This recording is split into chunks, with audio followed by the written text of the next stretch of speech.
यसरी तातो विस्तारै भयो क्या। अनि मैले अर्थ मन्त्रालयको ढोकामै त्यो डकुमेन्ट छोडेर हिँडेँ। 3-4 दिनपछि म गएँ।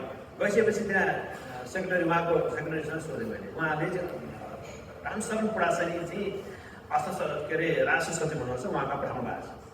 अनि मैले डाक्टर साहबले पढ्नुभयो त्यति पठाउनु भएको रहेछ। उहाँले के भन्नु भने डाक्टर साहबले नपढिकन त पठाउनु हुन्न, यति भयो ल कमसेकम पढ्नुभएको छ भन्ने।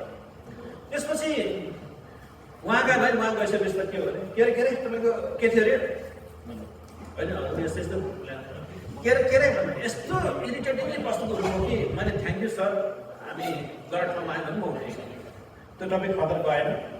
डाक्टर साहब चाहिँ अमेरिकाको राजदूत नियुक्त हुनुभयो। अनि उहाँको घरमा बोलाउनु भएको थियो मलाई एक्चुअली, मैले टाइम दिएको थिएँ। अनि उहाँ गएर मैले सोधेँ डाक्टर साहब म त 2 वर्ष लगाएर स्टडी गरेर तपाईँले गरे हरफात हुन्थ्यो होला, मैले फ्रीमा दिएको डकुमेन्ट तपाईँले के डस्टबिनमा हाल्नु के गर्नु भनेर सोधेँ।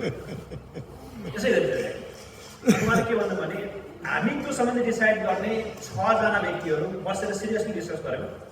तपाईँले भनेको 2 वर्षमा पोसिबल नहोला, 3 वर्ष होला, 4 वर्ष होला, तर आइडियामा हामी यति गऱ्यौँ, तर हिम्मत गर्न सकिएन भन्नु।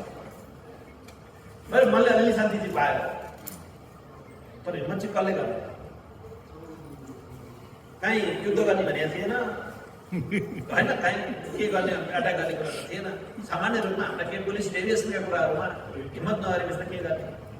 उहाँ पनि सायद कार्यकाल सकिन लागेको थियो, त्यो रिस्क चाहनु भएन। अथवा अहिले के छ भने रिसफल मान्छेले चाहिरहेको छ कि छैन भन्ने कुरै बुझ्ने गाह्रो भयो। अब म यही टपिकमा ब्याक टु उसमा आउँछु। जसरी चुनावमा तपाईँको चाहिँ 500 भोटको डिफरेन्स 2 जना भयो भने 251 हो नि त रियल डिफरेन्स आयो। 251 हो भने अर्को दिन्छ 500 डिफरेन्स छ। ट्रेड डेफिसिटमा पनि $11 बिलियन तपाईँले $5 बिलियन एक्सपोर्ट गर्नुभयो त हाफ भयो। यस्तो हुन्छ क्या, त्यो भनेको चाहिँ अथवा त्यो इम्पोर्टलाई सब्सिडाइज गर्दा 5 ल्याउनु भने 0 हो, 5.5 ल्याउनु। अब केही क्यालकुलेसनहरू छन् जुन क्यालकुलेसनले अहिलेको जिडिपी अर्को वर्ष एकछिन छ 10 मिनट अब गर्ने अहिलेको जिडिपी। अब हाम्रो इकोनोमिक्स साथीहरूलाई बढी यो चाहिँ रिलेभेन्ट हुन्छ। तपाईँलाई थाहा छ रेमिटेन्स आजको दिनमा लगभग है 20 खर्बको रेमिटेन्सको आधारमा छौँ हामी। रेमिटेन्सलाई जिडिपीमा काउन्ट गर्न मिल्दैन। यो सबैले के भन्छ भने रेमिटेन्स कहाँबाट जिडिपीमा काउन्ट हुन्छ भन्छ। अनि हाम्रो कामै यस्तै हो कि यस्तै नयाँ कुरा खोज्दै हिँड्ने हो। चाहे सिलिकन भ्याली होस्, चाहे अस्ट्रेलिया होस्, वर्ल्डमा जहाँ गयो भने हामीले के गर्यो भने वर्ल्डमा भएका बेस्ट प्र्याक्टिसहरू के छन्, कसले के काम गर्न सक्छ भन्दा एउटा आइडिया थियो।